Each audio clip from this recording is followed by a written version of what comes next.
Welcome po muli sa Philippine Weather Trivia. Again, para po sa mga bago sa channel na to, ako nga po muli si Alvin Pura, isang meteorologist at ang inyong weather dito. Ngayon, balikan na natin itong bagyong Emo. Kagabi, naglandfall po yan at nagdulot ng malalakas na bugso ng hangin dyan po sa may area ng Agno, Pangasinan at mga karating lugar nito.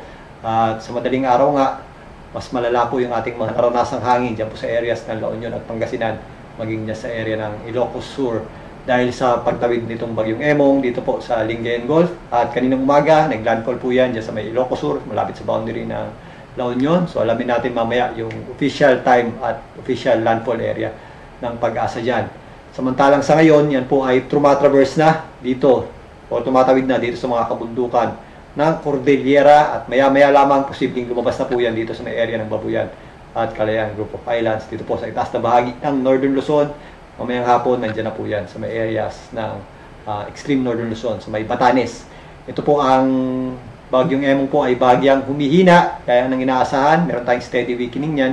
Ito po ay nasa severe tropical storm category na labang, pero again malakas na hangin pa rin po yan. Ito po ay may taglay na lakas na hangin, umabot sa 100 km per hour, malapit sa kanyang gitna at kung minsan may mga pagbugsong umabot sa 165 km per hour. Ito po ay kumikilos pa north-northeast sa bilis na 25 km per hour. Kasalukuyan pa rin po tayo nakakaranas ng masungit na panahon, malalakas na pagulan at malalakas na bugso ng hangin. Dito po sa mga areas ng Ilocos Norte, Ilocos Sur, maging dito sa areas ng Abra, Kalinga, ito po Apayao, kasama rin po yan. Ito po Mountain Province, Ifugao, Benguet, mga kabundukan dyan sa area ng Benguet, kasama po dyan ng Baguio City at ilang bahagi po ng Quirino. At meron din tayong mga kapal na kaulapan dito sa Cagayan area, although hindi ganun kalakasan yung ating hangin dyan dahil nasa labas na po yan. Pero again, mag-ingat pa rin po tayo dyan, maging dito sa ilang bahagi ng Isabela. Samantalang patuloy pa rin po yung ating mga pagulan dito sa ilang bahagi ng La Union, Pangasinan, Nueva Vizcaya at Nueva Ecija. Kung mapapansin nyo naman dito, medyo manipis yung ating mga kaulapan dito sa Central Luzon, pero possible pa rin po dyan ang mga pagulan dulot ng ating habagat o southwest monsoon, lalong-lalo na sa areas ng Zambales at Bataan. Ganun din po ang panahon natin dito sa Metro Manila at mga karatig lugar nito, kagaya po ng Rizal, Bulacan, Pampanga, Cavite, Tarlac, kasama na po dyan ang areas ng Batangas at Laguna. Although minsan tumitigil po yung ating pagulan, mataas pa rin po ang tsansa ng pagulan dulot ng ating habagat o southwest monsoon.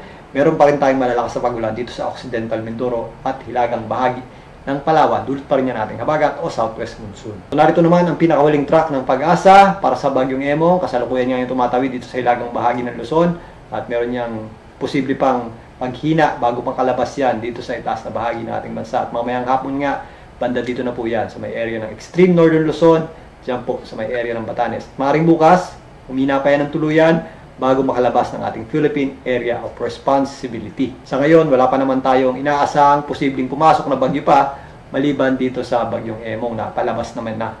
Yung Tropical Storm Crossa, inaasahan natin na aakyat lamang at hindi pa natin nakikita mag-landfall or tumama sa lupa. Pero by next week, maaaring siya naman ang humila o magpalakas ng habagat na siya pong magpapaulan naman sa malaking bahagi ng ating bansa, particularly sa western section ito.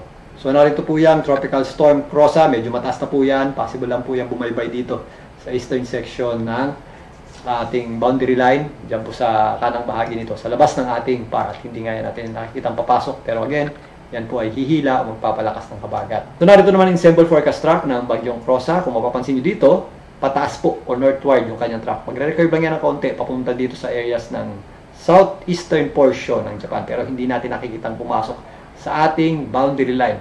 Malayo na po ang ating bansa dito sa Tropical Storm Crossa. Hindi natin inaasahan itong bagyong Pagbian for now. Pero again, by next week nga, if ever medyo mataas na to at medyo mas malakas na, siya naman po ang hihila ng habagat o southwest monsoon na magpapaulan sa ilang bahagi ng ating bansa, particularly sa western section ito. By weekend, significantly mababawasan po yung ating mga pagulan sa malaking bahagi na po yan ng Luzon. Pero again, ito pong western section ito ay apektado pa rin ng habagat or southwest monsoon. Yung ating concentration ng mga possible na malalakas na pagulan ay nandito pa rin sa areas ng Zambales, Bataan, kasama na po dyan ang Occidental Mindoro. Dito po sa Metro Manila, maula pa rin ang panahon natin at possible pa rin po ang mga scattered local at flat na pagulan. Although tumitigil na po yung ating mga pagulan at minsan sumisili pa ang araw. Ganun din po ang ating aasahang panahon sa natitirang bahagi, sa karatig lugar ng Metro Manila. Yan po ang mga areas ng dito po sa ilang bahagi ng Central Luzon at ito pong itaas na bahagi ng Calabarzon. Pero hindi pa po tapos ang habagat ha. Magpapatuloy pa rin yan. Although humihina, magpapatuloy pa rin ang epekto niyan sa mga susunod pang mga araw hanggang next week. Bagamat humihina, mag-ingat pa rin po tayo sa mga possible effect ng malalakas na bugso ng hangin at malalakas na pag-ulan na dulot nito pong bagyong Emong habang tumatawid dito sa ilagang bahagi ng Luzon. Especially po doon sa mga affected areas ng kanyang panglabas na sirkulasyon at yung areas na medyo malapit sa gitna. Although medyo compact yung ating bagyo or medyo maliit siya, mapanganib pa rin po ang lakas ng hangin yan, particularly dun sa mga areas na malapit sa gitna. At although kung mapapansin nyo, numinipis yung ating kaulapan, mag-ingat pa rin po tayo sa mga maaring epekto ng mga pag-ulan dulot ng habagat o southwest monsoon. Ito naman yung mga areas na malayo sa mismong bagyo. At yan muna ang pagtalakay natin dito sa bagyong Emong at sa ating habagat. Antabayan mamaya ang ating update dito. Muli ako pong New Weather Tito para sa Philippine Weather Trivia.